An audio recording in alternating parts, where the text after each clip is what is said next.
Yo, what's up guys? Welcome back. It was a day in Canada. A day in Canada. Yes. Well, guys, ito po yung aking paglalahad ng aking istorya. Naks. Bilang isang OFW dito po sa Canada. Ayan. Kasi nga po, baka naman, no? Gusto nyo mapakinggan ng istorya ko ba? Ayan. Kasi ako po, nung papunta po ako rito sa Canada, no? Galing po Singapore. Ni isang vlogger po kasi wala akong pinanood, no? Well, makakatulong din po yun, no? Para alam nyo yun, para alam nyo, no? Kung anong nangyayari doon. Kaso po, ako bilang vlogger, wala ko talaga ibang pinaniniwala kung di sarili ko lang, no? Gusto ko kung anong may experience ko dito, no? First hand, diba? Good to know din sa kanila, no, para inform ka pagdating mo, no. Pero ako po talaga gusto ko ma-experience lahat dito. So yun po ako, no. Hindi ko akalain at my age, lahat susubukan ko pa. Magiging back to zero ako dito. Magsisimula ako. Yung mga pinagdaanan ko noon sa Singapore nung bago pa lang ako, grabe po, 10 times dito. Kaya nga po, first world country, no? So yun po ang sinagupa ni Doy dito. Ang aking sinagupa ni Doy TV. Pero wala naman po akong pinagsisisihan, no? Marami po akong nakikita mga vlogger na puro na lang po drama, no? Yung mga sinasabi nila sa vlog nila na uuwi na ako, no? Magsisisi na ako, no? Bandang uli, nasa Canada pa rin sila, no? Para lang po sa views, no? Hindi po ganun si Doy TV. Okay. So, ako po, simple lang po ang storya ni Doy TV dito, no? Ako po ay temporary work permit holder. Okay. So, from the very beginning, alam ko, temporary lang ako dito, no? Sa pagkakaintindi ko kasi, nung nag-apply po ako rito sa Canada, kailangan ng mga workers. Yun ang mindset ko, no? So, ako nag-apply ako.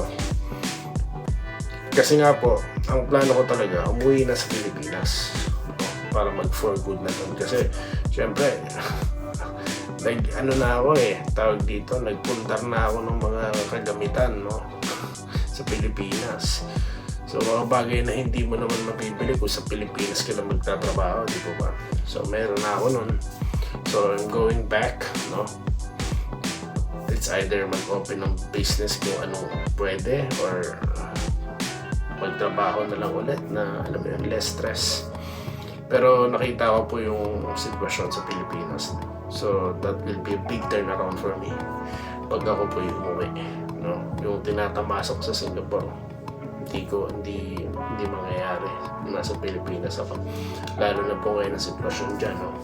Ayaw na lang pag-usapan. Kaya sabi ko, I will try Canada, no? So I bring all my resources going here, no? At yun po, fast forward, nandito na ako yun. Nakita ko po yung sitwasyon, no? Na ganito pala dito, no? Dati po kasi alam ko, mabilis ang PR dito, no? Kasi nga yung mga kakilala ko, most of them is PR na, no? So yung mga kasabayan ko, mga nauna sa akin ng mga 1-2 taon, no? Hirap na po silang mag-process ng PR nila na pataas. So ako naman, okay, tignan natin kung ano mangyayari, no? So hindi naman po ako threatened, no? Kasi nga para sa akin, kung iisipin niyo po lagi yung mga ganyan, puro stress na lang po ako ninyo. Naintindihan ko po kung kayo po'y pamilya dito, no, nandito na yung mga anak nyo. Talaga po naintindihan ko dahil hindi para sa sarili nila iniintindi nila, kundi para po dun sa mga anak nila sa future. Kaya naintindihan ko yun. Pero ako po, on my end, wala akong magagawa, no? Ang magagawa ko lang, yung dapat kong gawin, no? Mag-apply ako. Ganito ganyan, pataas ng points, okay, sige. Yung mga mag-hire ka ng consultant, no? Di mo namamalayan yung mga consultant pala na yun, ano ka lang, kinukuhanan ka lang ng fee, hindi ka naman pinoproseso, ano yun. Kaya yun din ang isang bagay, kaya ako nag-apply dito kasi yung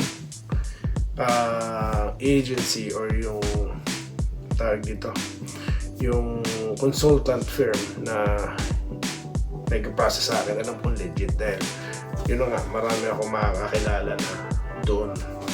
Then at the same time, dati ko rin pong kuling yung staff na nagtulong sa akin.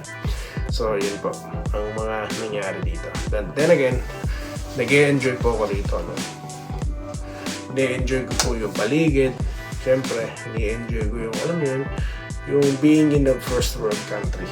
Okay, so wala po akong pinagsisisiyang mga hakbang dito. So hindi nyo po akong mariringgan dito ng mga drama na yan. Okay, so ako as a TFW, hindi po ako nag-aalala. Dahil pinaghandaan ko na po lahat ng bagay na pwedeng mangyari. Worst comes to worst, uwi. May mga kakilala na po akong umuwi. May mga kakilala na po akong ready na umuwi. Okay. So to say, wala po tayong magagawa eh. Polisiya po ng gobyerno yan. Kung tatapusin nila itong mga TFW program na yan, ano magagawa natin? Di po ba? Magrarally din po ba tayo? Policy nila yan eh. We're here to follow. Kung yun ang permit mo, hindi ka nakapag-secure ng PR mo, wala kang magagawa. Di po ba? So, at the very least, yung mga dapat mong gawin, ginawa mo na. At kung wala talaga, uwi na lang. So, ganun po ako simple kausap. So, yun po, So, yun po ang ating paunang rito. Paunang kwento dito sa aking Canada journey, guys. Okay? So, ayan. Habang nagsasalita po ako, pinapakita ko sa inyo kung paano ako nagsimula dito. Paano naman po di kayo tayo dito. Naiinip. Pintuan lang yung background. So, yun lamang po, guys. Kung nagustuhan nyo po ang aking kwento, marami pa po akong kwento. Iisa-isahin ko. Okay? So, start pa lang po ito, intro. Kaya kung nagustuhan nyo po, iwan na lang po kayo ng like at mag-subscribe na po kayo. Maraming salamat po guys sa inyo lahat.